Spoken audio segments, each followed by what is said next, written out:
Hey babe, welcome back to my channel. If you're new here, hi, I'm Treasure, your new favorite mental health girly. Welcome babe. Don't forget to like, comment, subscribe, and hit that notification bell so you don't miss out on any videos.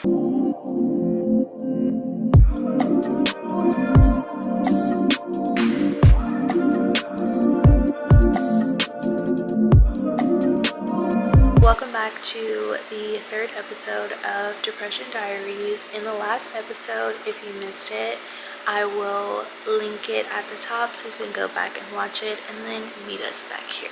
So the last episode, we ended on a very heavy topic where I was talking about my experience through suicidal ideation, and I did not want to just breeze over it, which is why I ended it there. I know that it can be such a heavy topic to talk about. It's definitely hard for me to talk about sometimes.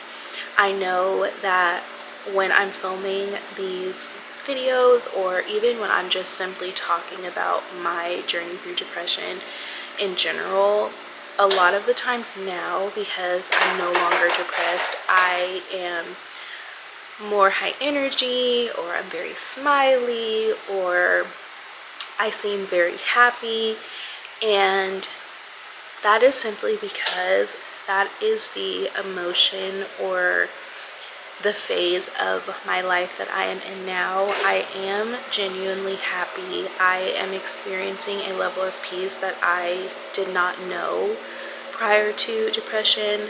I am experiencing a level of joy that I did not know prior to depression, and I would have described myself as a very happy person previously. But coming out of it, I definitely realized I didn't know what happiness was until now. So I'm saying all of that to say, because I don't want anyone to feel like it is a lighthearted topic or something that I am kind of just, throwing out there and moving along and not really spending time to address that is something that can be very traumatic and hard for, people to watch or hear or talk about if it's something that they're experiencing. And I don't want to minimize anybody's experience, whether you're just here to listen and learn the things that I went through, or you're watching because you identify with the things that I'm feeling. Regardless of what type of experience you're here for, I don't want anyone to feel like I am minimizing the situation in any way. So I just wanted to preface it with that, so my energy doesn't get misunderstood for something that it's not. But now that we have gotten that out of the way, we can dive into what happened after I finally said I need help from having suicidal ideation. I decided that this was something that I was not going to be able to get through by myself. I was not going to be able to only use that little bit of hope of my brother to pull me out of it or pull me through it, because what if I wasn't aware enough to know not to do that in a moment when I was just having a really bad day? So I decided that I needed to get therapy. And one of the hardest things to do was to get my first therapist.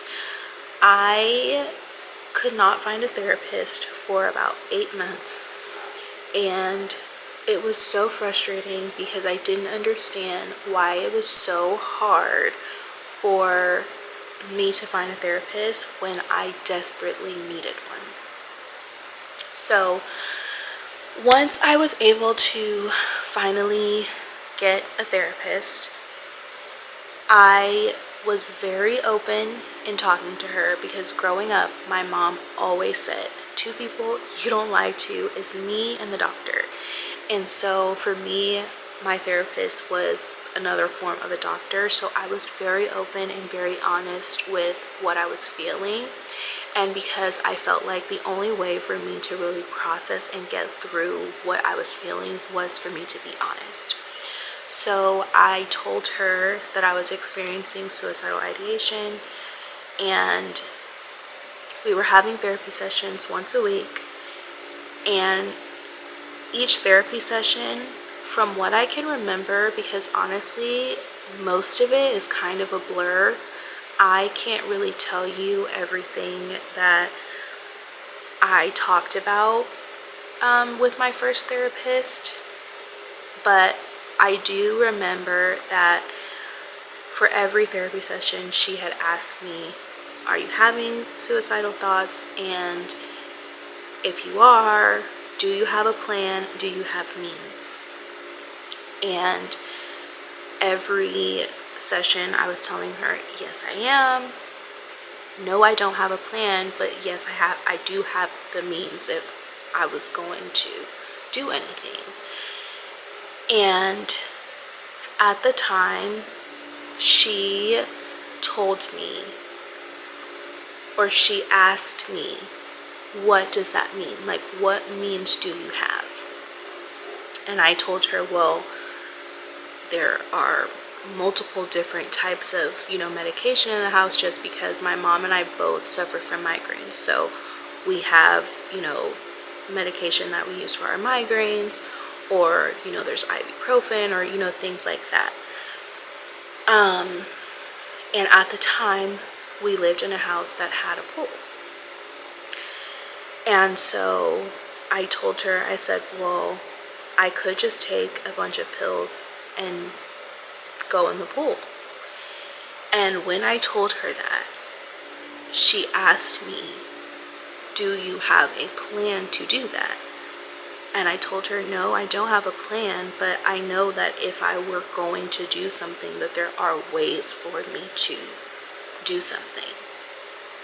And rightfully so for her, that was probably very alarming. And so she told me that I had two options.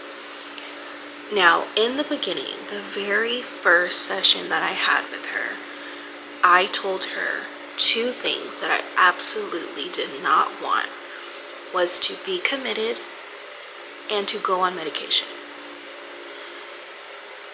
And those were my two non-negotiables. I absolutely just did not want that to happen to me.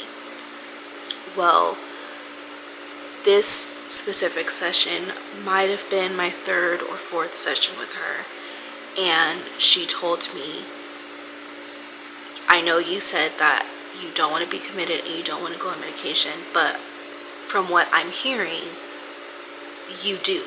You need to go to a hospital. And I told her, no, I don't want to go to a hospital. And she said, okay, well, if you're not going to go to a hospital, then you need to be put on medication. And for me in that moment, because I was more terrified of being committed to a hospital, I said, okay, fine, I'll do the medication. And she gave me a number, and she said, this number is an emergency number specifically for medication. They'll give you emergency medication because you definitely need it. Now, on this specific day, my mom just so happened to be home from work. And I am very thankful that she was, because when I called the number, it was a hotline to 5150-me. And if you don't know what that means, it's basically to be committed to a hospital not under your own will. And when I heard that, I completely freaked out. I hung up immediately. I was so distraught because I was like, I don't understand. She said this was a number for me to get medication. This is a number to go be committed to a hospital. I don't know. I don't know what's happening. And had I been home by myself that day, I don't know. I don't know. I can't even try to guess or imagine what could have happened, what would have happened, how I would have reacted. I genuinely don't know. But I immediately went to my mom. I told her what happened. I was hysterical. And she said, okay, let's call the number back and let's see, because let's see, maybe it offers both things. Maybe it's not just that. So we call the number back, and I tell the lady that answers, like, my therapist gave me this number. She said that I needed to call this number so I could get medication. And the lady simply said, no, this number is not for that. This number is for you to be committed. And then she said, are you having suicidal thoughts? Because that would be the reason that your therapist would give you this number. And so I said no, and I hung up. Because for me, that meant, in my head, if I said yes, someone was going to come to my house and force me to go to the doctor. Now, irrational thoughts are a real thing, because how they were going to get my address, how were they going to know where I was, like, how were they going to do that? Obviously, those are all things that I would have had to give them. But in that moment, my irrational fear was, oh my gosh, they're going to come get me. So I'm crying and I'm telling my mom, like, she didn't say this, that's not what she said, that's not what she told me. And as I am telling my mom, my therapist is calling me. So I answer and I tell her, like, what happened? You said you were giving me a number for medication. That wasn't what this number was. And she said to me, yeah, well, I think that you should just be committed. And I was so upset, because I told her, but that's not what we talked about. We talked about you giving me a number for medication, not for me to be committed. And she said, yeah, well, I think that you should be committed. And so I said, but we discussed a number for medication. And she said, okay, well, if you're just 100% against being committed, then yes, then you should go on medication. I hung up the phone and I never spoke to her again. Because for me, that was a trust thing. If I am trusting you as my therapist, you should not be lying to me. You should not be telling me one thing and then doing another.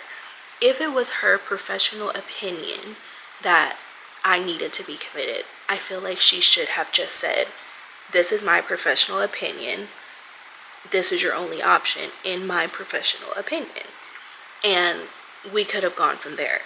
But I think for her to lie to me and to trick me into doing something that I didn't give consent to do definitely made me feel like I don't trust you, and now I will never tell you anything else again because you tricked me. Like, that's how I felt in that moment. You lied to me, you betrayed my trust, and now I never want to talk to you again.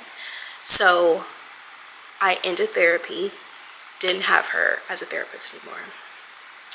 And it definitely tarnished immediately my idea of therapy. Like, this is what therapy is. I never want to do therapy again. Like, this was awful. I didn't even have that many sessions, and therapists are lying to you. Like, I just absolutely no. Like, just no. I could not imagine that that's what therapy was. So I stopped therapy, but because I was now very, very scared that I could be in a situation where I could be committed, I did go on medication for a very short amount of time. Now, let me preface this with saying, I am not a doctor, I am not a therapist, I am not a psychologist, a psychiatrist. I do not recommend what I did to anyone, but this is what my experience was, and this is what my journey was. So I went on the medication, and the medication that they first gave me, I cannot tell you what it was. I don't 100% remember. But one was like a day medication, and then one was for night because I wasn't sleeping. And with that, I was taking the medication, and when they gave it to me, they said, you know, you have to give it a week for it to get in your system and, you know, see how it goes. So I took it. It was about 2.5 weeks, and I was like, it's not working. Because at the time, again, I was increasingly getting worse. And for me, I felt like this medication isn't even helping a little, on top of the fact of now I'm not sleeping at all. I'm up all night long and all day, and during the day I would take these like 5-minute cat naps, but that's not sufficient for a human to run on. And it was like that every single day. So I went back again to get like emergency medication, and they upped the dosage and another 2 weeks, and they were like, okay, you know, wait to see if it works. Another 2 weeks, nothing was happening. I wasn't feeling like it was working even a tiny bit. I went back again. They upped the dosage again. Now this time when they upped the dosage, they said, okay, well, it'll probably take about 6 months for you to see a difference. You'll start seeing like little things, but like a huge difference, it'll probably take 6 months. Now, in my mind, 6 months is a long time for me to see a big difference of me getting better, especially because of the headspace that I was in, where I was feeling like I don't want to feel this anymore. I want this to stop right now. And you're telling me I've got to go another 6 months feeling like this before this medication is going to work? I don't know about that. So I took it. I waited maybe about 3 weeks, and I was like, I don't know, this doesn't even seem like it's gonna start working, because again, I'm not seeing anything. And by this time, they had upped my dosage 3 or 4 times maybe. So I went back again, and by this time I was able to get a new therapist and a psychiatrist. Now, I again was terrified of being committed. I was terrified of being in a position where I had no choice but to be taken against my will to go to a hospital. So just going to a therapist's office or psychiatrist's office, already my anxiety was on 1,000. And because my anxiety was on 1,000, I was already hysterically crying. I was already like, just my emotions were all over the place, because the only thing that was going through my head was they're gonna commit me. They're going to commit me. Nobody had even talked to me yet, and I was like, they're going to commit me. So I went to my first psychiatry appointment, and when I went, the psychiatrist saw me for about 5 minutes. I was hysterically crying, and he basically said, well, you have bipolar 1 disorder and you have generalized anxiety disorder. I'm going to give you 4 different medications to take per day. First red flag for me was, you've only seen me for 5 minutes. How can you diagnose me after 5 minutes of seeing me? 2, for him to tell me that I had bipolar 1 disorder, I said, I absolutely know that I'm not bipolar. So that's a misdiagnosis. And taking 4 medications per day, absolutely not. I'm not doing that. So at this time, I was taking the medication that I had previously to seeing the psychiatrist. And hold on, let me reverse a little bit. When I had my first therapy session with my second therapist, because I had a very bad taste in my mouth about what therapy was and not trusting therapists, and I told her what happened with the first therapist, and she said, oh my gosh, like, no, she could have handled that better. She should not have done that. And at this time, or this phase that I was in, I was more concerned with having a diagnosis, because I felt like if I have a diagnosis, then I could put a label on what I was feeling, and that would help me to start to feel better. And I had maybe 2 therapy sessions with her before seeing the psychiatrist. So while I was on the medication and I had seen her 2 times, then I went to the psychiatrist and he diagnosed me.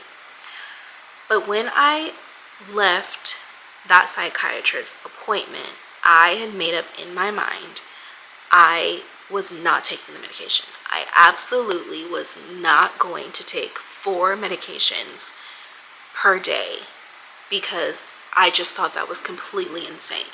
Now, again, I'm not a doctor. I don't know, but in my mind, I just couldn't do it. Not only did I say I was not taking those medications that he described, I also stopped taking the medication that I was on already, because for me it wasn't helping, and it went from 6 months to a year, and I was just like, I'm not going to wait all of this time putting this medication in my body, and it may not even work. Absolutely not. And I stopped the medication cold turkey. Now, when you go to get medication, of course the doctor tells you, you can't go off the medication yourself. The doctor has to slowly take you off the medication. I wasn't doing that. I completely said, I'm just not taking the medication anymore, and I just simply stopped taking the medication. Nothing happened. I didn't have any side effects. Maybe it wasn't in my body long enough. I don't know. But after I made that choice, when I left the psychiatrist, like, I'm not taking 4 medications, and now I'm not going to even take the medication that I was previously on, I never took medication again.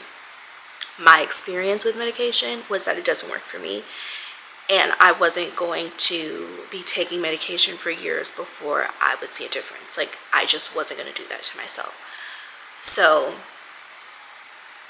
after that, I went back for my 3rd therapy session, and I told my therapist I have some concerns because the psychiatrist only saw me for 5 minutes and diagnosed me with bipolar 1 disorder, and I don't think that I'm bipolar.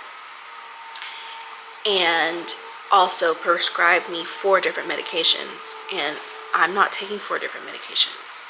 And her response to me was, well, we did talk about the fact that you have mood swings, so maybe you are bipolar. And then she proceeded to say, well, a diagnosis doesn't, let's not focus on the diagnosis. Let's just focus on, how we're gonna work through what you're feeling. Now, I can understand a therapist saying, don't focus on a diagnosis, like, don't get hung up on a label. But for me, I felt like, as my therapist, you shouldn't dismiss my feelings. You should hear what I have to say. You should understand where I'm coming from, and not just brush over, because a psychiatrist can make mistakes. People are still human. He can make a mistake. And I felt like she just completely brushed over my feelings and didn't care. So after that, I stopped going to therapy, and for me, it was like, therapy just doesn't work. I'm never going to have another therapist again, because it just doesn't work. They don't listen. They do whatever they want. They don't comfort you. Like, they don't help you really work through anything. Like, I absolutely don't want to do therapy ever again in my life. So fast forward a few months maybe to when I was changing my regular doctor. And when I went to see my regular doctor, because now it's on record that I am depressed, and because of the diagnosis from the psychiatrist on my record, it shows that I am bipolar 1 and I have generalized anxiety disorder. So my doctor asked me, do I have a therapist? And I was very honest with her and told her I don't. I had 2 very poor experiences. I never want to do therapy again. I don't trust therapists, so no, I don't have one, and I'm not interested. And she said to me, I think you could really benefit from it. Like, just try one more time. And I said, no, thank you. I'm not interested. And she insisted, and she said, look, I can schedule you one appointment with a therapist. Promise me you'll go to one appointment. If it doesn't work out, fine. But at least go to one appointment with the therapist that I'm recommending you to. So I said, okay, fine, I'll go. It's not going to hurt anything. I already know that I'm not going to go after the one appointment, so fine. Spoiler alert, I stayed in therapy after this one therapist. So I go to this appointment, and it's a guy this time. And I walk in, and of course, I'm very kind, I'm very nice. He was very nice. He asked me how I was doing and, had I done therapy before? And when I tell you, I don't think that I've ever been so blunt with a doctor or with a person that I think has some authority before as I was with him. And I think I took that attitude because I already had previously 2 bad experiences with therapists, and that shaped my opinion about therapy. So when he was asking me if I had done therapy before, I said, yes, I have. And he's like, okay, well, how'd it go? And I looked at him and I said, look, no disrespect to you. Maybe you're great at your job, but I'm going to tell you right now, I absolutely do not like therapy. I am only here because my doctor asked me to come to one session because she thinks that I could benefit from it. I don't trust you. I've had 2 previous bad experiences, and to me, that's what all therapists are now, which again is not a fair statement. 2 people out of the billions of people in the world, I know. But in the moment, this is how I felt.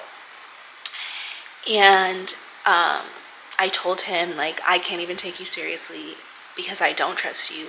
I'm never going to tell you anything for real because, again, I don't trust you.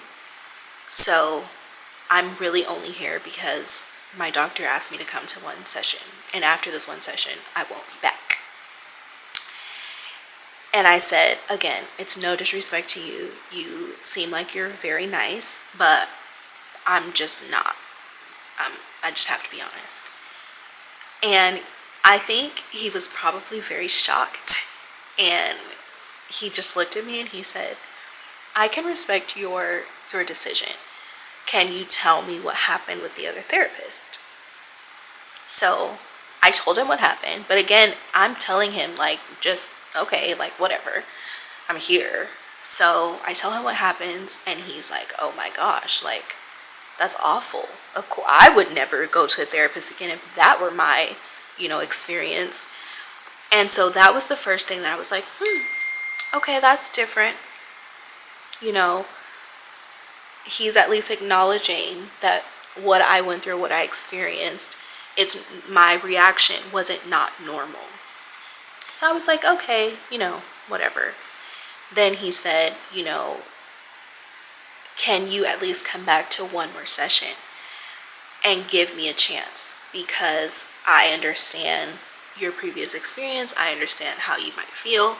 I understand that, you don't trust me, but I want to earn your trust. I don't want you to just give it to me. I want to earn your trust. I want you to feel like after a certain amount of time, you can open up to me. You can share what you're going through. And it was a very different approach that he had than the other 2 therapists that I had. Because the other 2 therapists were kind of like what you see on TV, like, and how does that make you feel? And he was very much acknowledging of what I was telling him and gave me feedback from what I was saying. So already, to me, that was a better experience than what I had experienced with the other 2 therapists. So I told him, okay, I can come back to one more session and see how it goes. And I did. And I just kept going back because he helped me have a different perspective of what therapy was, and that all therapists aren't bad. It may take some time to find a good one or one that works for you, but all therapists are not bad, and that you can have a good experience with therapy. And I am thankful that the doctor that I had at the time pushed me to do it, because I know for a fact that this specific therapist and the type of therapy that we ended up doing a couple sessions helped my process of getting through depression along. During the many therapy sessions that we had, he always told me that I was very self-aware of the relationships in my life, the things that I had dealt with in the past, the emotions that I was feeling, the process of what I was going through while I was depressed. And with that, he felt like I was a good candidate for EMDR therapy, which is the type of therapy that we did that helped me figure out what triggered me, because I had no idea. Now we are about 4 years, 3.5 years, let's say, into my depression, and I still had no idea what had triggered me into depression in the first place. And it was one of the things that I felt like was haunting me, because it was another thing that I felt like if I just knew what triggered me, then I wouldn't be depressed anymore. If I just knew what triggered me, I could just wake up and be like, okay, that's what it was. How do we work past it? Moving on. Now you're not depressed. So when we did the EMDR training or therapy, immediately, this type of therapy I wouldn't recommend to anybody that doesn't actually really want to get to the root of the things that you're going through, the things that you're experiencing, because this type of therapy is Pandora's box. Once it opens, it doesn't close. Things just start flying out at you, and they're not going to go away. They're going to keep pouring out. Whatever is connected to that deep-rooted thing, it's all going to come up, and there's no hiding from it. There's no shying away from it. There's no ignoring it. You're going to have to deal with it after doing this. So do not do it if you don't actually want to heal from whatever it is, if you don't actually want to address whatever it is. Don't do it. I don't recommend, because that's exactly what's going to happen. So the very first session, when we did it, I almost immediately started crying. And I didn't know why I was crying. I just started bawling my eyes out. And my therapist said, there's something that's trying to come up, and your emotions are coming out that way because you won't allow it to come up. It's something that's trying to come out, like it's ready to come out, but you keep trying to suppress it, and that's why you're crying. That's why you're so emotional. And I was like, okay, stop. I don't want to do this. Done with this session. I don't want to do this anymore, because whatever it is needs to stay where it is. I don't want to deal with that. And we did stop that session, but he did tell me, once you start to unlock things, it's not going to go away. It's still going to come up. But the more you fight it, the more pain you're going to feel. So already that scared me, because I was like, I don't even know what's trying to come up. And whatever it is must be bad, because why do I feel like this? Like, what's going on here? Like, and now I don't have a choice but to deal with it. I didn't even know that it was what triggered me. I just knew that it was something that was bad. Well, we waited until having 2 more regular therapy sessions, and he asked me, are you comfortable with, trying again? Which again was another thing that I really appreciated with him. Like, he never forced me into anything. He made sure that I was comfortable, and anytime that I was like, nope, that's enough, he respected my boundaries. So we waited 2 more sessions, and then I was like, okay, we can try it again. Now, I have already talked about this on another video that was in my, I believe, Raw Moments series, which if you want, because I'm not going to go into the full detail, just to spare you, because I've done it already, but I will link the video somewhere at the top. So if you're interested in all of the details, you can watch that video. But just briefly, what ended up coming up was when I was 7 years old, I was molested by who was at the time my stepmother. And I didn't remember that it happened. And because I didn't remember, I apparently had suppressed it. And the brain is a funny thing where it hides things from you that it doesn't feel like it has time to process or doesn't want to process. And that's exactly what happened until I did this EMDR training. Now, I figured out that that was the thing that triggered me, because when around the time from the beginning, when I was telling you when it all started, before I even knew that I was depressed, and we did like a kind of timeline, so around 2018, I had posted something on my story, a picture of myself, and she had either liked it or commented on it. I don't remember now. But when I saw that, that was when I had realized that that was when I had started crying all the time. But I didn't know why I was crying. Like, in my life, nothing was wrong. Like, nothing was happening. Like, why was I just crying all the time? But that little thing triggered something in my brain that reminded my brain of something that was traumatic. That was why I was crying all the time. But because I couldn't figure out why I was crying all the time, I was like, there's nothing wrong with you.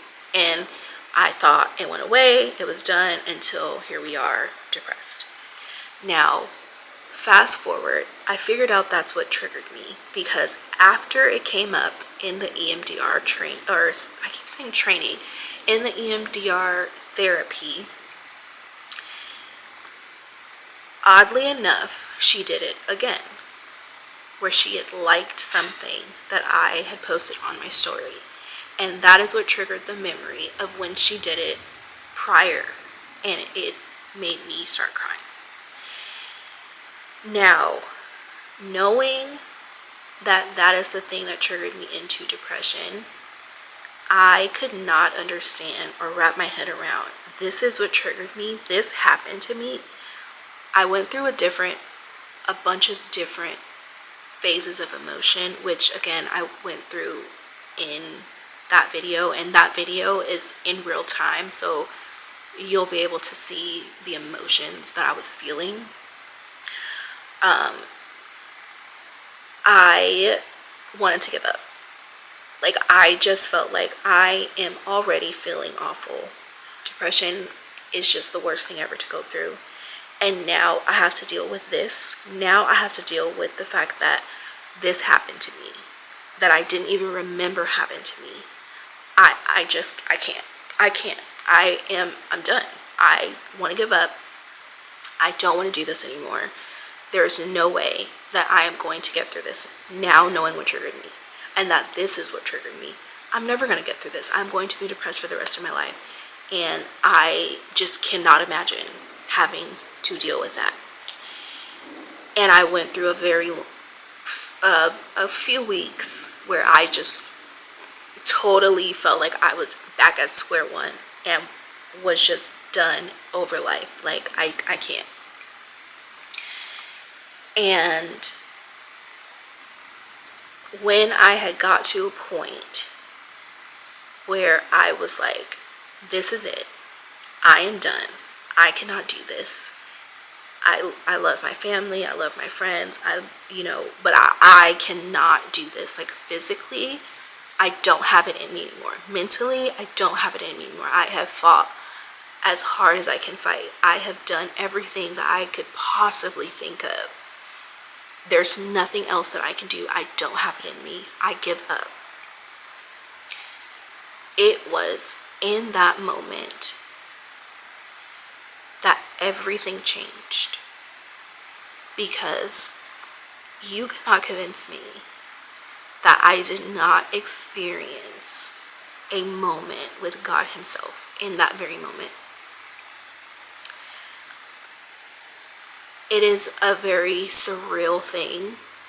Like, me now reflecting on it is like, how? But in that moment, it was like God descended from heaven. He looked me in my face. He put his hand on my shoulder and he told me, you will get through this. You will be okay. Do not give up. And for every question that I had, every moment that I was like, why am I feeling this? Why am I going through this? What did I do? Like, I am sorry if whatever I did to get here, I take it back. In that moment, God told me, you are going through what you're going through because you are going to save someone's life. Your purpose is aligned with everything that you're feeling right now.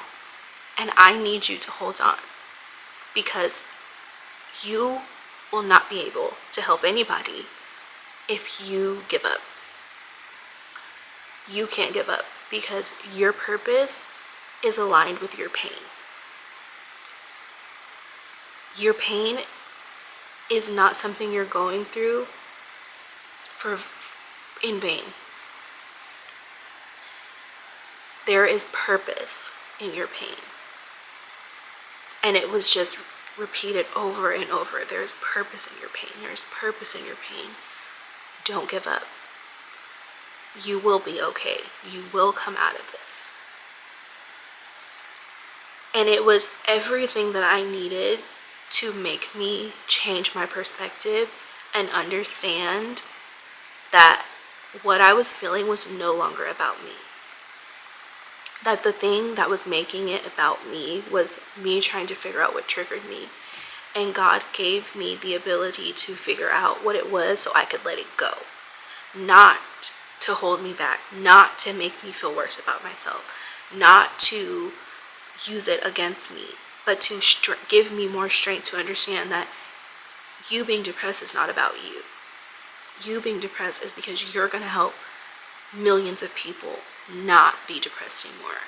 You're going to help save people's life.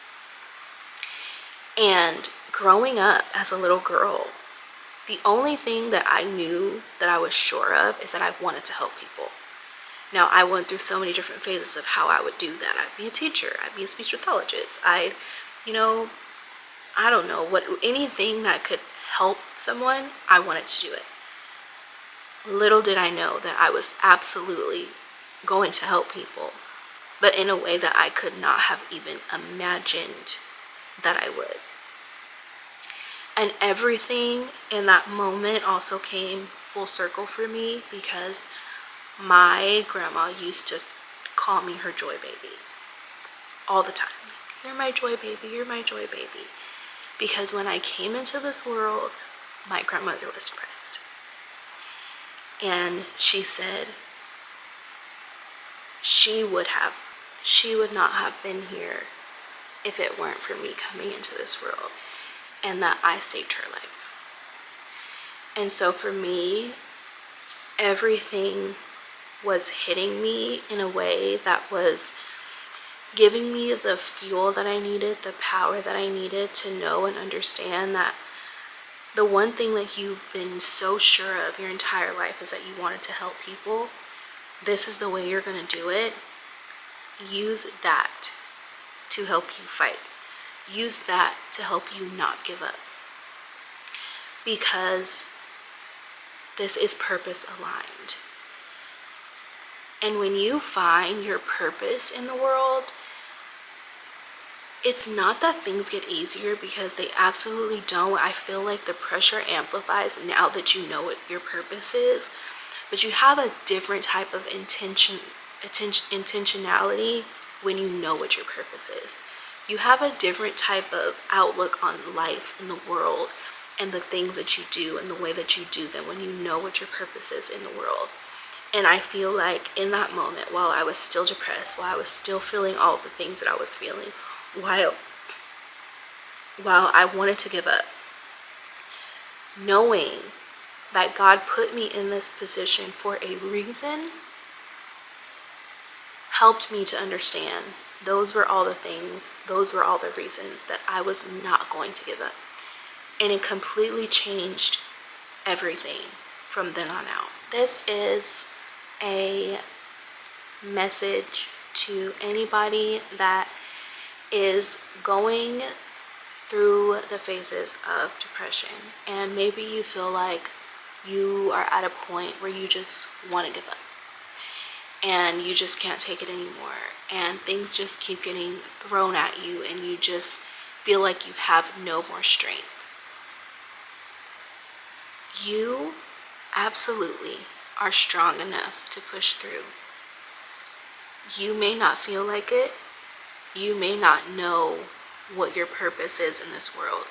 You may not understand why you're feeling what you're feeling. But know that God takes everything that you experience in your life and He uses it for your purpose. So if nothing else, use it as fuel to know and understand that there is purpose in your pain, that there is a reason why you're experiencing whatever it is that you're experiencing, whatever it is that you're feeling. There is purpose in it. That is the end of this episode, and I will see you guys in the last episode when we wrap up the last few phases of depression that I experienced, including the phase that I am in now, that I am so proud and happy to be in, and I can't wait to see what the future holds. Remember to love yourself and show some love to someone else, because you never know what they might be going through. Love you, babe.